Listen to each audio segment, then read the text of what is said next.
Well,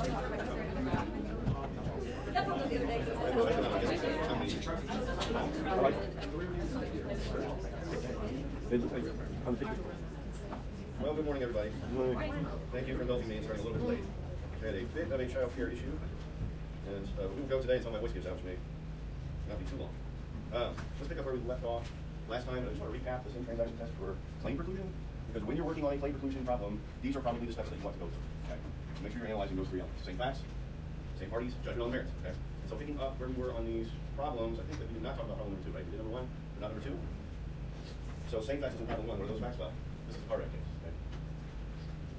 Plaintiff and defendant in a wreck. Plaintiff sues. Defendant wins.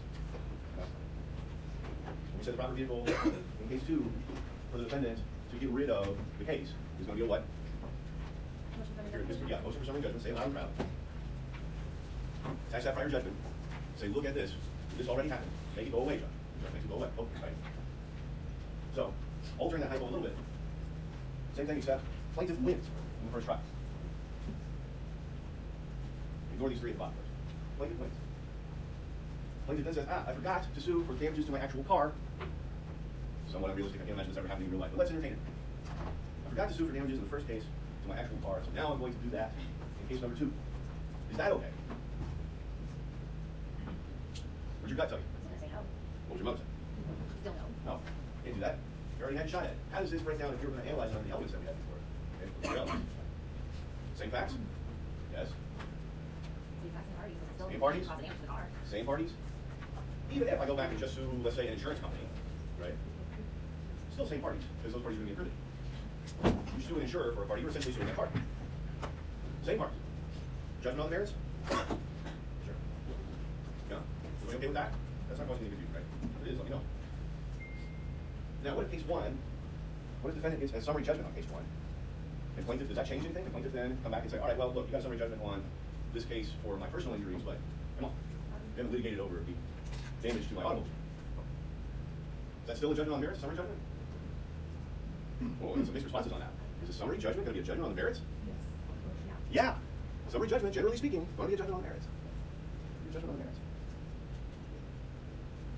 Now, if the case gets dismissed, the first case gets dismissed for improper service of process. And the plaintiff turn around and file another case. Say, I changed my mind. I don't want to litigate over personal injuries anymore. I wasn't hurt that bad. I'm just going to litigate the damage to my automobile. Is that okay? Or barred by claim preclusion?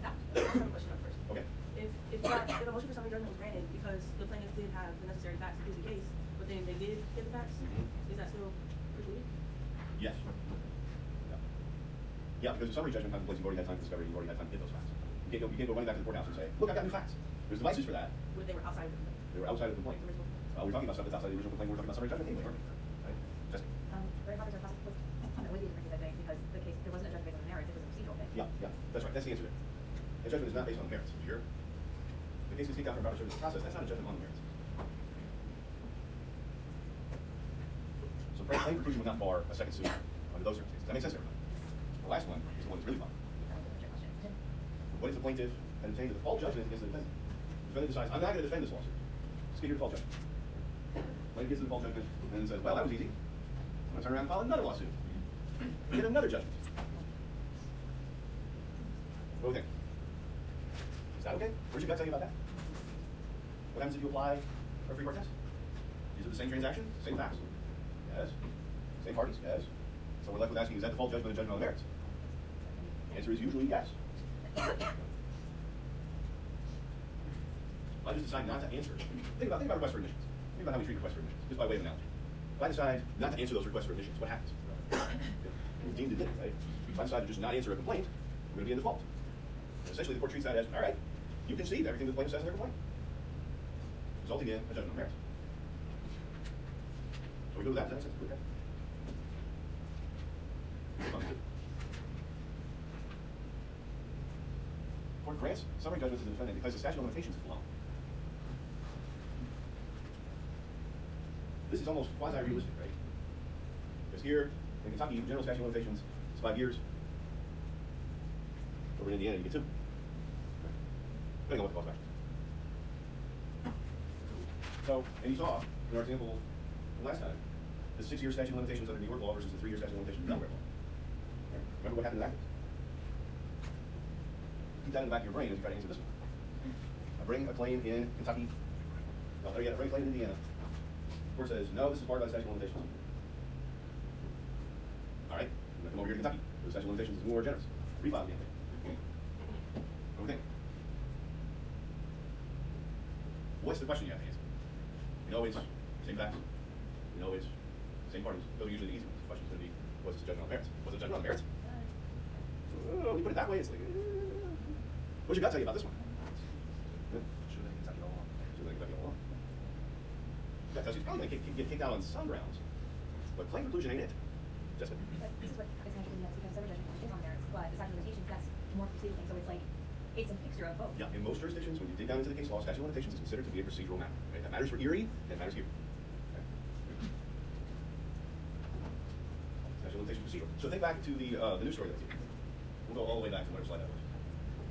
This guy here. Part of the rationale for applying the Delaware 3-year statute of limitations is because the court is saying, all right, even though you contracted for New York law to apply to this contract, even though your choice of law provision in that contract says New York law will apply, we're going to construe that to mean substantive law. And you didn't specifically say New York procedural law applies here, and statute of limitations is procedural. Ergo, we're going to apply the law, the procedural law of the foreign state. Just double. Makes sense? Is this one? Question about any of that before we move on to the issue? All right. Here are the elements, somewhat different. That doesn't count. Yes, I'm sorry. Can we just say what the conclusion was real quick? Because we said it wasn't going to be under claim preclusion, but is it? You know, I'm wondering if it was constitutional. Like, Yeah, what ultimately happens in that case? Yeah, just with the statute of limitations, like, sorry. That's all right. The question that I have, and the hypothetical doesn't give it to you, the question is, what sort of claim could you do that with without it getting kicked out for a proper venue or something like that? So I think that's, we have to live with the hypothesis we have. Assuming that there is such a creature that you could bring properly in both states. But I think that's a big assumption. There's a lot of hurdles to get there. The answer is it's not barred by claim preclusion. You could, in fact, without being barred by claim preclusion, bring it in the second state. That doesn't mean there's not going to be some other bar to bring this in. And my instinct is that the court would probably try to figure out a way to do it. Thanks. Yeah. Oops, right. So your elements here, actually litigated. Actually decided by the court. The ruling on the issue must be necessary to the judgment. You can kind of skip the middle two elements. If the ruling on the issue was necessary to the judgment, it was probably actually litigated. And probably actually decided by the court. Those two middle elements are kind of goofy. But that's the majesty of law. Same issue. We're talking about issues, not necessarily a nucleus of facts. Actually litigated, right, is different from a judgment on the merits too. See how that works. Let's talk about Williams. If I can figure out what date. I like the reading for today because it's all 1983 cases. It's all copies. So what happens in this case?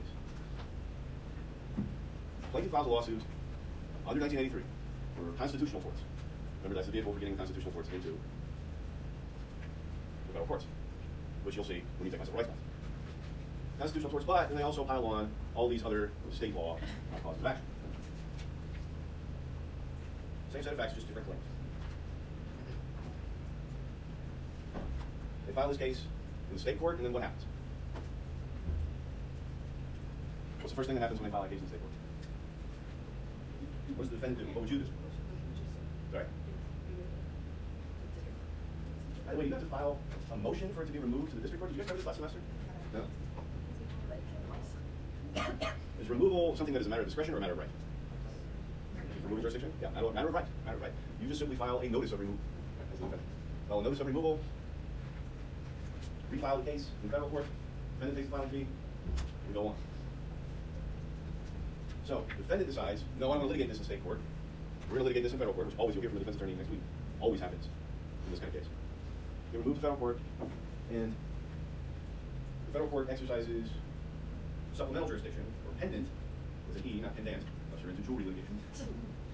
Pendant jurisdiction over the state law claims. Super common in this kind of case. What's the district court do with the case? Give it to me in a nutshell. The federal district court does what with the excessive force case? Well, give me a little more than that. They say that the federal claims aren't liable, they don't have us. The federal claims, the court dismisses. Is it a dismissal on the merits? No. The constitutional claims. Are they dismissed by the federal courts on the merits? Yes. Okay. What happens to the state claims? This is the important part. It's right up front of the case. This is the important part of the case. What happens to those state claims? Dismissed without prejudice because what? So that they decline to exercise supplemental jurisdiction. They don't want to exercise supplemental jurisdiction, right? The court says, we determined all the federal claims in this case, and that we could exercise jurisdiction over these state law claims, but we don't want. Right? In most states, there's a saving statute. Probably all states, I don't know. There's a saving statute for cases that get booted out of the federal court. In Kentucky, you have 90 days to refile your claims without worrying about statute of limitations. In fact, that's what the plaintiff does here. Right? Those claims, the state law claims, have been dismissed without prejudice. Was that a dismissal on the merits? The state law claims. State law claims dismissed on the merits? No. Dismissed without prejudice just because the court didn't want to exercise jurisdiction. Plaintiff refiles with North Carolina State Court, where the plaintiff filed to begin with. And what does the North Carolina trial court do with it? We need that in a nutshell. Come on, folks, I know we're getting down to the wire. What does the North Carolina trial court do with this case? Deny a motion for summary judgment by the defendant. The defendant says, you should toss out these claims. What's the defendant's argument? There's two of them. The things that we've been studying in class the last two rounds. Claim preclusion and issue preclusion. Trial court says no, summary judgment motion denied. Why, then, are we reading an opinion from the appellate court? What? Defendant's appeal, but is there a final judgment? The court said no, you can keep going. Okay. What? Certiorari has nothing to do with it. No, don't say that. No one should be saying that. It's too early in the morning to be talking about certiorari. What do you think? How can they get to the appellate court? How do we have this opinion if the trial court says, no, you lose on summary judgment? Well, it's an interlocutory appeal based upon what? Do you think? It doesn't say any place in your materials. There's no reason you should know. I can see it now. Police officers and other state actors enjoy something that the rest of us don't get. Actually, I might get it. I'm a state employee. Immunity. Immunity. No. Immunity gives you the ability, qualified immunity gives you the ability to go running to the appeals court. Even if you don't have a contract. If the judge says, no, I'm not going to make summary judgment in your favor, you have the right in most states and at the federal level to immediate appeal that. That can then tie up the case for another 2 years. Lots of fun. What does the appellate court say? In a nutshell, what does the appellate court say? Short form verdict. Who wins? For the love of God, who wins the case? What? The plaintiff wins the case on appeal? Did you read the case? That only leaves us with one option. It's a cop case. The defendants always win. Defendants always win. But why? Why do they win? Let's talk about why claim preclusion doesn't apply. The court does say, no, we're not going to apply claim preclusion here. Why?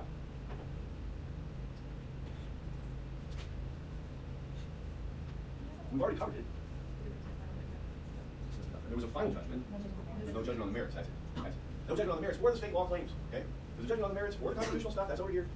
No judgment on the merits on the state law claims. The court just said, we don't want to deal with that. You take it, state court. Take the ball. The state court looks at it and says, yeah, okay, well, we can't throw it out on claim preclusion. But instead, we'd really like to get rid of this case. And so, what are we going to do with it? You know? So they said that it was issue precluded or collateral estoppel on the issues regarding the reasonableness of Officer Houston and Burkhart's actions because they were already litigated in the earlier suit.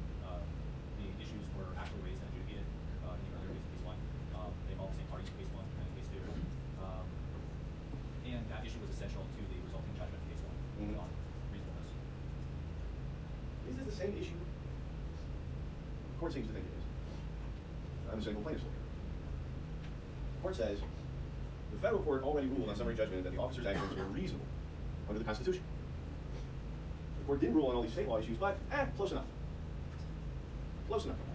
Saying that the officer's actions were reasonable is kind of like saying they weren't negligent. So they get rid of it. The lesson here is, the court is going to get rid of the case. The court wants to get rid of the case. The court doesn't like the case. Before, on page 6. Just a quick note. Because it might be a fun intellectual exercise, but it's outrageously unrealistic. Plaintiff sues the defendant based on an auto accident. Then the defendant, after a judgment is entered against the defendant turns around and sues the plaintiff for damages sustained in the same accident. Say all that to say that's goofy, right? In most jurisdictions, you're going to have a rule that requires you to file a counterclaim against the plaintiff if you're the defendant in this scenario. Okay? You're going to have to, or you're going to be forever barred from bringing that claim over. What about that later? chances of something like this happening in the real world are effectively zero. Effectively zero. The defendant would have to counterclaim in that original suit, or else they're not going to have the opportunity to do it. So I guess no. All right. Now this one on the other hand, number 5 on 679. This is dealt with in the problems too. Criminal case. Criminal defendant stabs victim, is convicted of felony assault. The victim then turns around and files a civil lawsuit. The victim becomes plaintiff. Files a civil lawsuit against the criminal defendant, who's now a civil defendant. Let's think about that. Let's think about how that plays out, because I have litigated this several times. You might end up litigating it too. O.J. Simpson. We'll get there. We're not at O.J. yet. O.J.'s example 2. Example 1. Somebody's found guilty. Right? And then, but what does that do for you? You're the victim. What does that do for you? Does that put money in your pocket? No. Maybe it gets him off the street. Maybe. I want compensation. So I turn around, sue criminal defendant who's already been convicted. If you're the plaintiff in that scenario, the plaintiff, what do? You file that lawsuit, and then what? Allison. So I might unfollow. So it was originally filed in criminal court, you can still like go to sue in civil court for like personal injury. Yes. Yeah. Everybody get that? We're okay with that, right? There's a criminal conviction. That's over here. That's on Planet Criminal. We're not talking about that. We're here in civil procedure. So the civil law lets me file a common lawsuit for battery, just like the kind of suit that we've been talking about all semester long. So I file against the criminal defendant for battery. That's my civil claim. What do you do if you're the plaintiff? Somebody I was going to say that it says involves an issue. In a sense, it doesn't. The elements for criminal assault are different from the elements of civil assault. So there, in a civil context, there is a question of whether you commit assault, isn't it? Are we talking about elements, or are we talking about issues? The question is whether you commit the assault. If the definitions of the two courts are different, then doesn't that have an impact? I think that what we're talking about here is so entirely unlikely that it's probably not. Certainly not something that was contemplated by the writer of this hypothetical. Would you expect that the standard for proving civil assault would be lower or higher than the standard for proving criminal assault? If they can prove criminal assault, what's the standard of proof for proving that he was criminally liable for assault? Good, you can skip criminal procedure. Beyond reasonable doubt. What's going to be the standard of proof here, most likely? Yep. So he's definitely done a criminal assault. And I think, Jesse, your question is it possible for civil assault and criminal assault to be so different that they're not considered the same issue? That's extremely unlikely. Extremely unlikely. Because anything's possible. Right? So back to my original question, though. You're the plaintiff, what do you do? How do you avoid going to trial on this case? Okay, assuming you don't settle. Assuming you don't settle because the criminal defendant doesn't have a copy. This is usually the case, right? So yeah. And false power. Kelsey? File summary judgment attached to the criminal. File summary judgment. File a summary judgment. Should you win? Oh yeah, you should win. Standard of proof is much lower. Starting to be convicted by another one. This is classic issue. Right? Turn that on its head. He's acquitted by the criminal court. The stabber is acquitted. Not guilty.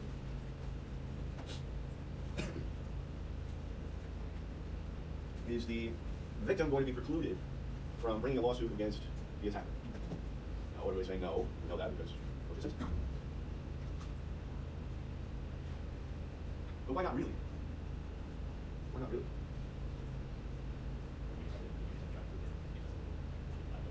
That's it. Yeah, yeah. The standard of proof is much, much lower. Much, much lower. The issue in case 1 is beyond a reasonable doubt that he do the stabbing. The issue in case 2 is by a preponderance of the evidence that he do the stabbing. Yeah. So plaintiff can still litigate that case. Does plaintiff need to file a motion for summary judgment right off the bat in case 2? Of course not. Of course not. Have to prove it. Have to prove it. Incidentally, in this first situation, there's been a judgment on the merits in the criminal case, right? There's been a judgment on the merits. Why isn't the victim barred from bringing that case by the doctrine of claim preclusion? The book doesn't. Get back to your elements of claim preclusion. What are they? Yeah, Allison. Just said there was a judgment on the merits. Yeah. There was a judgment on the merits, right? It's a criminal conviction. That's a big judgment on the merits. It's the same parties as the state. It's not the same party. That's right, it's not the same party. Victim wasn't a party in the original case. Make sense? Keep going. When you ask if something's actually litigated, you're going to know that, right? Just as with your claim preclusion type situations, sort of technical dismissals for improper service process or whatever, that's not going to work. Right? Keep going. But it actually decided that work. It actually decided, chances are it was actually litigated. Really just asking if the court made a decision on the specific issue that you think has a conclusive effect. Necessary to the judgment, not actually. I can't think of a situation where something was necessary to the judgment, but it wasn't actually litigated. It wasn't actually decided by the court. Maybe there is such a thing.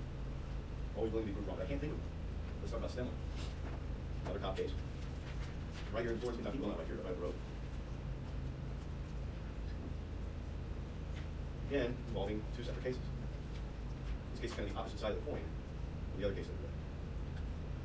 So what happens here, because we don't have time for parsing all that, what happens here is there's a wrongful death action filed in state court. Contemporaneously, there is a constitutional action in 1983 action filed in the federal court. Okay? Why does that happen? I'm not sure. In case one, there's a wrongful death action. What does she have to prove in the wrongful death? What does the plaintiff have to prove? What does her state have to prove? She's dead. What? Somebody died. Somebody died, yes. That is the essential element. Wrongfully.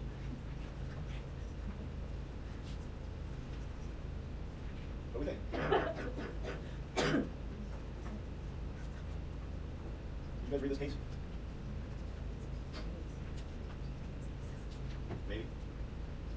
What does she have to prove for wrongful death? Be prepared for vigorous questions about this on the final if you don't give me an answer to that. Go ahead, Mike. The victim must have been in state custody or otherwise restrained by the state at the time of injury, and if not, the violence must have been committed by a state actor. Correct. Kind of. What's the difference between what she's got to prove in the federal court and in the state court? This one is a thorny procedural thing because the plaintiff decided to file two different jurisdictions at the same time.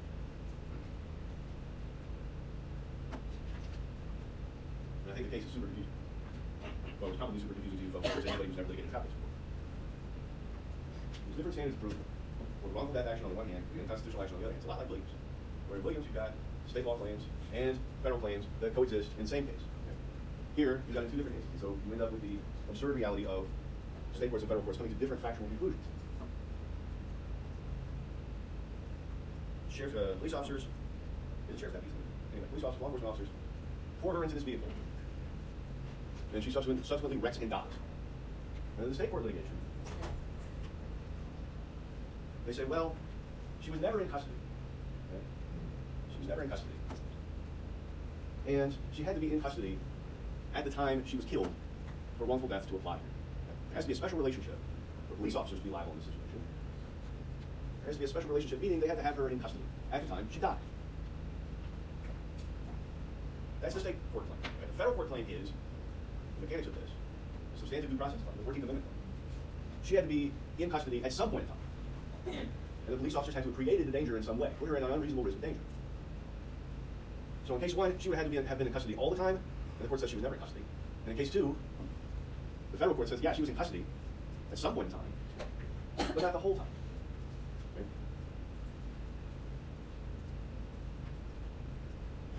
If she was in fact never in custody, she was never in police custody, ever, as the Supreme Court of Kentucky says. And they don't owe her a duty for purposes of wrongful death or for 14th Amendment. But the wrinkle is that the federal court says that she was in custody, however briefly, and so she can litigate the 14th Amendment claim, even though the Supreme Court of Kentucky says she's never in custody. Right? There's the language from the Supreme Court of Kentucky. She had to have been restrained by the state at the time the injury producing act occurred. So she wasn't, so therefore, take the case out. She does nothing she can't recover for wrongful death. She's not asking for defense. The federal court says, but she was in custody for a minute, and that's enough to create a question of the state created danger theory. So what the Supreme Court of Kentucky said when they said she was never in custody, that's just dictum. That's not part of their holding. That's just dictum. Remember in your first year class covering the difference between holding and dictum. I suspect that all of you did, even if you don't remember it, I know you were in my class when you did. If you don't remember, I don't want to hear about it. Make sure you know the difference between holding and dictum because that's the really important stuff when you're dealing with these kinds of problems. In Stemmer, they say that the Supreme Court of Kentucky is saying, Supreme Court of Kentucky saying she was never in custody, that's just different. And why? Because it didn't matter to their judgment. What mattered to them was that she wasn't in custody at the time the wreck happened.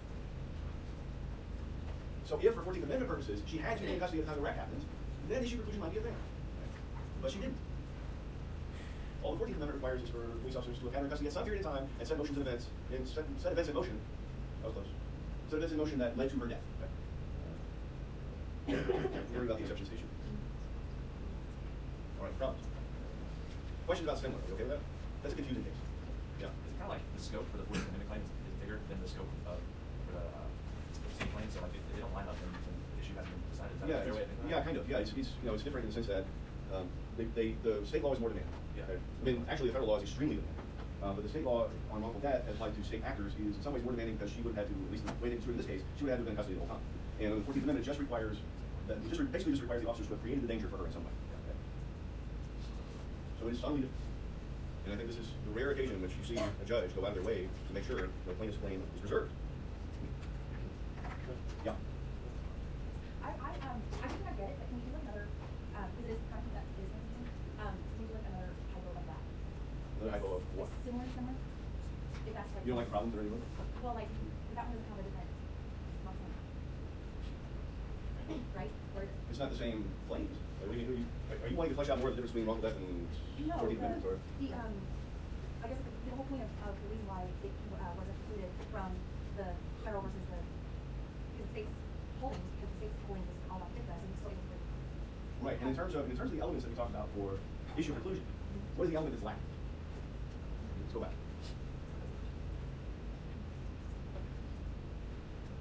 Same issue in case 1, case 2 again. Okay. Is it actually litigated? Is it actually decided by the court? Kind of. Right? The court actually did decide. The issue was never custody. The Supreme Court decided she never custody. But was that ruling on the issue necessary to the judgment? The court says no. The court says it wasn't necessary to the judgment. They didn't have to determine whether she was ever in custody. They just did. That makes it dicta, not a whole. According to Judge Boss. Remind you, may bear. This is a lot of hair splitting about this. Some of these problems maybe get them not. Products liability. Okay. Plaintiff wins at trial. You done products liability, enforced, right? So we kind of have a general idea. Product again injures because the plaintiff was still using the same product. Get injured by that same product again. Plaintiff sues again. First of all, you see why this is not a claim preclusion sort of thing. Right? Not the same transaction. Okay? Different injury. Different terms. So let's get beyond that. What are the issues that are precluded that the defendant is going to be precluded from litigating for either party, I guess? It's going to be precluded from litigating in case number 2. And this involves a lot of, it depends. I get injured by one of these markers. File suit, get a judgment. 6 months later, I'm again injured by one of these markers. File suit. Do I have to prove that the product was defective again? Marker's a really bad example. So let's say that there's so much chemical juice in the marker that I've become high from the noxious fumes it produces. And that's a defective product in case number 1. I win that. But then in case number 2, what actually happened was I was riding on board and a piece of the marker flew off and put my eye out. Issue preclusion? What'd you got there? No. Product is defective in a different way. Now, if you're saying the product was defective in the same way, issue preclusion? Probably. Yes. Why would you have to relitigate that? Court's already determined the thing is defective. No reason to relitigate that. Whether I suffered an injury is going to be new every single time, right? Totally. When we file another lawsuit, if I haven't suffered a new injury, probably going to have to litigate that. I don't get to go right into the court and say, well, since I was injured the last time, I'm also injured this time, and you should just give me the same amount of damages. Probably not. Assumption of risk is fun. The court? Yeah, sorry. Can we use like another example, like Toyota Tacoma airbags? You guys don't like my examples. Well, like, because you're assuming the risk when you like pick up another expo marker, going, they were just injured by. But Do I? You keep They fixed it. They fixed the fumes. Oh. Right? So, I don't agree that you're assuming the yeah. risk. Say. I don't think you are assuming the risk because you don't assume it's going to fall apart and go in your eye. Are Like, you using the same one? yeah, it's the same exact one. Yeah. Like I said, the answer is it depends. All right, we'll go on with the airbag. You can say So yeah, you keep buying Toyotas, you keep getting wrecks, shrapnel from the airbag keeps hitting out. So yeah, so there you want to super rush, right? It's like, oh well, I'm gonna buy from Toyota recall, and oh yeah, it happens again. Well, yeah, that is a different product. I think we could assume that that's a different product. Or at least that's what I would argue opposing. It's like, let's put it out. That's a different product. Right? Assumption of risk if you're using the same product, right? The same defect, right? Case 1, case 2. Distinct injury, so you would have to be. But if I've got the same defect in the same product, and the jury says in case 1, but I did assume the risk, does that change in case 2? After I've used the same product again? Assuming I've been injured in a similar way? Maybe, right? It's just fun to think about. There's no answer. Yeah? That's kind of what's going on is that one of the cases was like, in a second suit, like, you proved the point that you made in the first one, so I'm kind of confused. Say that again. What's your confusion? You've proved that a product was defective in a certain way. Right? I mean, I think the answer to all these questions is it depends. Right? So if you prove that the product was defective in a certain way in case 1, you shouldn't have to prove that again in case number 2. If you that's not to say that if the jury decided that you hadn't assumed the risk the first time around, and then you go back to doing the same dumb thing with that product and get injured in a similar way, have you then assumed the risk the second time around? Well, maybe. Maybe. I think a little more likely that that's not going to be an issue conclusion type thing. All right, got it. No, I think.